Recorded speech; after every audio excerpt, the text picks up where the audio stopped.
Берік, қарызға ақша бере тұршы айлыққа дейін. Қуасың ба? Ақша жоқ қой менде. Білесің ғой болса, бермейтінімді. Азамат, қарызға ақша бар ма? Мешіттің алдына барып бір 10 минут отпасам, тиын жоқ, брат.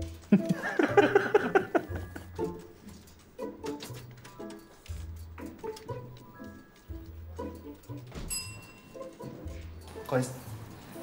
Мақпал, қарызға ақша бар ма? Өзім де айлық күтіп отырмын ғой. Маған да керек еді. Беретін адам тапсаң айтшы, я? Сәл ақшадан қысылып қалып едім ғой. Өткен айда да тыйым болмай, ноутбугымды, соткамды ломбардқа өткізіп жіберген болды. Енді бір ай өтті, алатын ақша жоқ. Бүгін алмасам, еще бәрі кетеді. Қалай болса да ақша тауып алу керек. Алло? Я бағана қарыз сұрайын деп звондағанмын ғой. Алло? Алло?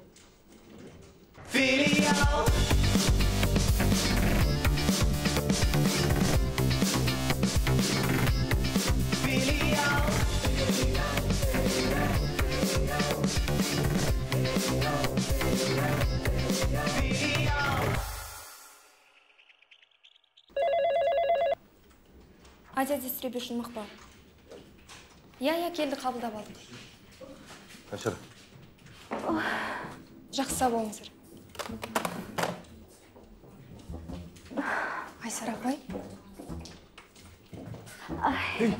Айсара апай. Не болды? Аманшылық па?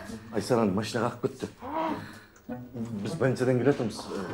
Дәрігерлер жағдай бір қалыпты, тек ет ауырып қалған деді. Енді қаққан адам белгілі ма? Айсараны қаққан кезде Айсара шоковый состояниемен білмей қалды да, қаққан адам кім екенін білмейді. Білмейсің ғой, солай ғой? Иә, мен өтірік айттым. Не істеуім керек еді? Бұл дұрыс емес шығар енді, бірақ Айсараны мен қақтым деуім керек па? Бастығы бухгалтерін қақып кетті деген жаңалық шығып кетсе, онсыз да компанияны құлдырап жатқанда, ондай жаңалық керек емес маған.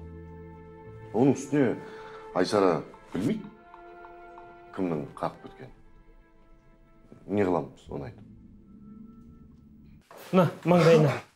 Оңбаған. Қаққан адам қашып кеткен болып тұр ғой, Құдай жазасын берсін. Кімнің? Есу дұрыс па? Өбей не болды сізге? Неге су жайқаладыз? Енді мынау адамды қарғап отыр ғой, қарғау болмайды, өзіне қайтып келеді ғой. Ондай жаман сөз айтпа, Құдай сақтасын. Енді қаққан тұрғаннан адамгершілік жете ма сол? Қағып қашып кету деген не ол сонда? Сол қаққан адамды бүгіннен қалмайды. Камаз қақсын. Андай жайлап қақсын шығар, денесін ауыртпайтын деп.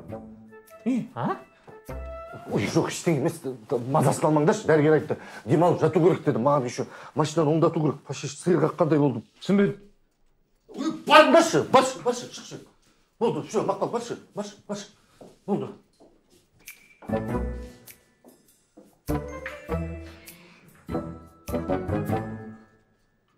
Сол Айсара апайды көлік қақып кетті ғой. Соған коллектив болып жинап жатырмыз 3 мыңнан. Алло? Ата, ассалаумағалейкум, қалайсыз? Ата, бір өтінішпен звондап тұр едім. Ау, пенсия түскен жоқ әлі. Ата, әжеден... Доп деген қосылып жазыла ма? Доп. Арман Берік, Айсара апайдың дәрі-дәрмегіне жеміс-жидекке деп 3 мыңнан қосылып жатырмыз коллектив болып. Қосыласыңдар ма? Иә, әрине қосыламыз, жазып қой. Берік.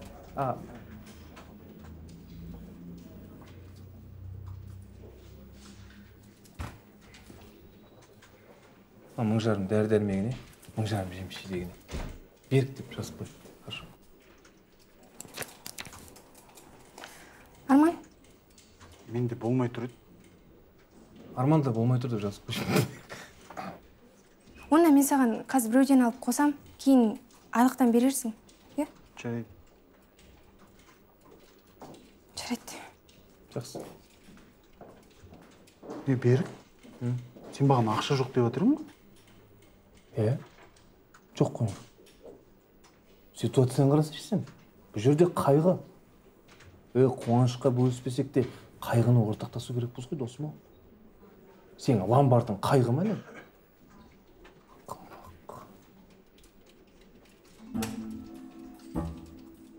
Қайғыға ортақпыз дейсің ба? Берік, қиын істейтін идея бар. Қосыласың ба 20% сенікі? 20?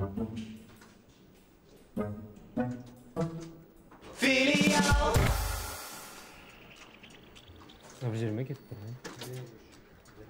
Алмай ма заряд? Дос, менде бір танысымда бар, өзі ауыстыруға болады. Алло? Компьютерді көрсетсің. Иә, айта беріңіз. Не дейді? Қашан? Ойбай! Сұмдық-ай! Ойбай! Смажаларамыздан алып кетті. Нағашы, атам қайтыс болды.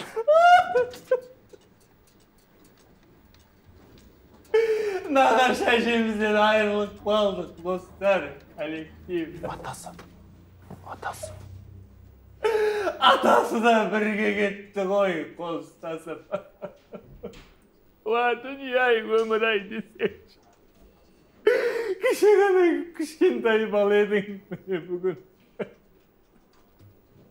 Сен есің дұрыс па? Атасынан да, әжесінен де деген не? Кейінсің ба? Екеуін өлтіріп жібердің ғой сен? Сен ақымақсың ба? Өзің емес па? Атам да кетті, артынан әжем кетті деген. Мен саған атам деп айттым. Ренжіме сен, байқамай қалдым. Не айтарын білмей қалдым ана жерде. Бір жағынан ойладым. Егер де екі адамды қылып жіберсе, нормально деген жиналады шығар. Әдейміз ғой. Сен де... Арман, естідім.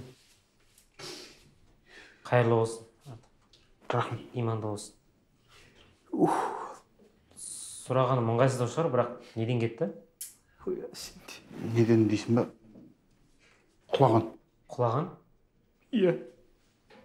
Жаман болады. Еще 5-ші этаждан құлаған ғой. Бірінші атам бейт балконнан қарап тұрып.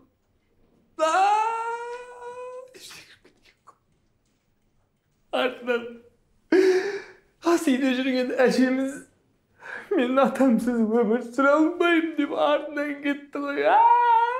Иманды болсын. Күршкімді әпер жібересің бе? Бекем бол, Арман.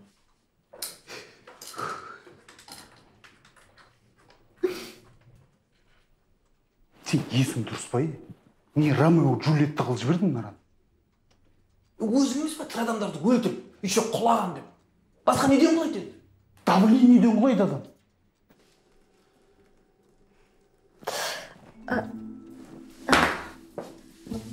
Су.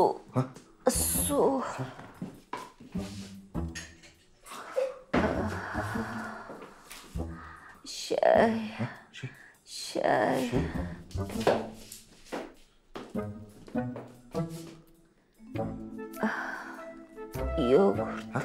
Йогурт. Сен ауырып жатсың ба, тәлпіштеп жатсың ба? Еркелік қой. Қалай, сен жақсысың ба? Жақсы. Бірақ демалу керек сияқты. Бір күн ба, бір апта ма, бір ай ма.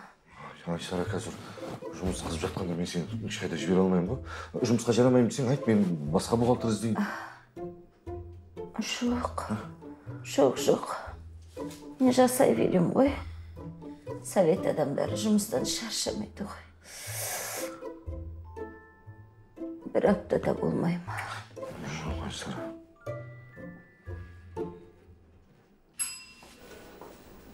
Ой, Макош. Сырттан келе жатсың ба? Енді іштен келе алмаймын ғой. Иә, бірақ. Қалай жағдай? Арманның жағдайын естідің ғой? Естідім, иманды болсын. Екеуінен бірдей айырылған қиын болыпты. Айтпашы, бір күнде екі адам. Что там? Қаншадан жинаймыз? Білмеймін. 3000-нан шығар сол. Қуасың ба? Біз тірі адамға 3000-нан жинаймыз. Бір жерде адам өліп жатқан жоқ па? Кішкене қосуымыз керек, ят болады. Енді 5000-нан ба? Кешірші қазір. Екі адам ғой, 5-5 мыңнан 10 мыңнан жинайық. Ондай ақша жоқ қой ешкімде. Отчет жабылмаған, айлықтың қашан түсетінін білмейміз. Оның үстіне осы сен емес па ақша десе жылап шығатын. 10 мыңнан дейді ғой. Ешкімде ақша жоқты.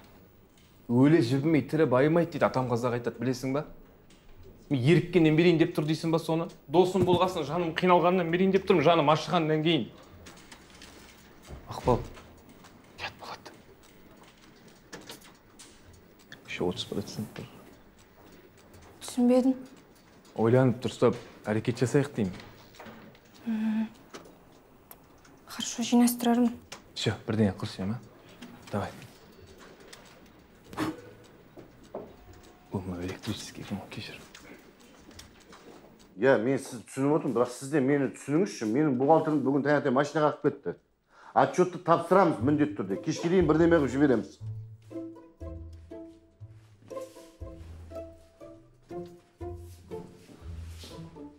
Айсара.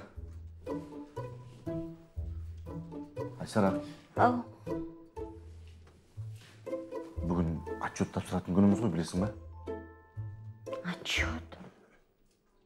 Негізі таңертең ертерек жұмысқа осы отчетқа бола асығып келе жатқам. Бірақ мен машина жолдан қағып кететінін қайдан білейін? Түске дейін отчетты жасап бітіруім керек еді. Бірақ қазір дайын емес. Ал ол үшін біздің компанияда штраф бар. Ал мен қалтамнан штраф төлегім келмейді. Енді не істеймін? Қайдағы отчет? Ой, қайдағы отчет түсінесіз? Ай сайын тапсыратын отчет ше? Сіз кімсіз? Мен қайдамын? Ой, сіз кімсіз? Мен Наурызбай, сен бастығың. Мен сізді бірінші рет көріп тұрмын. Ой, қумаш, қазір ғана нормально сөйлесіп тұрдыңыз. Әлде басына қатты соққы тиіп, потеря памяти болды екен.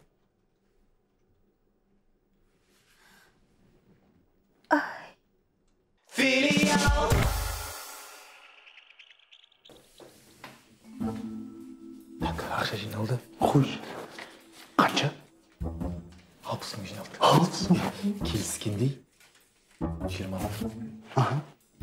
40 мың сенікі. Бос қой. Ертең одан ренжіп бол. Бәріне сәлем ғой, ауылдағыларға. Көп кешікпей бар енді сенде. Олар да күтіп отқан шығар.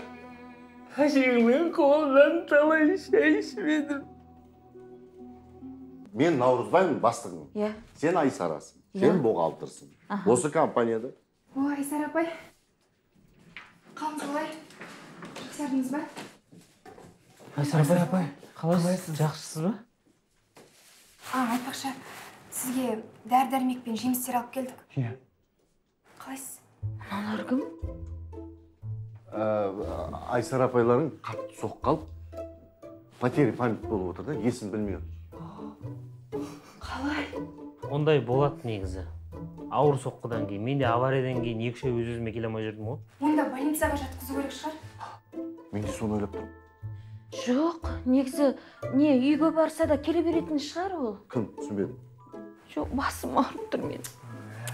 Айтпақшы, бас кеңседен қоңырау шалып отчеттарды сұрап жатыр. Ой, олар да бір қоймайды екен. Түсіндіріп айттым ғой, есін білмей жатыр. Бухгалтер машинаға алып кетті. Не қылған адамдар? Это чей телефон? Нағашы атаның. Армандікі ғой. Нағашы ата? Ол кісі. Иә, кетіп қалды ғой. Просто үйдегілер сандап единісін бітіріп тастайын деп тұрған шығар. Арман, ақша табылды. Ажыңның тыққан ақшасы бар екен ғой. Бұны қалай салып жіберейін? Алло. Мен қазір бәрін түсіндір. Не болды, атаң тіріліп кетті ма? Қалай барасың осындайға? Айлық түспей жатқасын. Осындай ойсыз әрекетім үшін кешірім сұрайып, қарыз ақша табылмағасын, жеңіл жолмен ақша тапқым келген ғой. Кешіріңіздерші. Мақұл. Ақшаны қара. Қалғаны беріп де. Не берікте? Өтірік адам сойып тұрған қарашы, тұрып алып берікте деп. Не қылам мен? Сасқан жүрек артымен жүздеттік. Берік. Не берік? Тұра берсін, ертең анау мынау өліп кетсе. Ақша жинамаймыз, менде болады зато.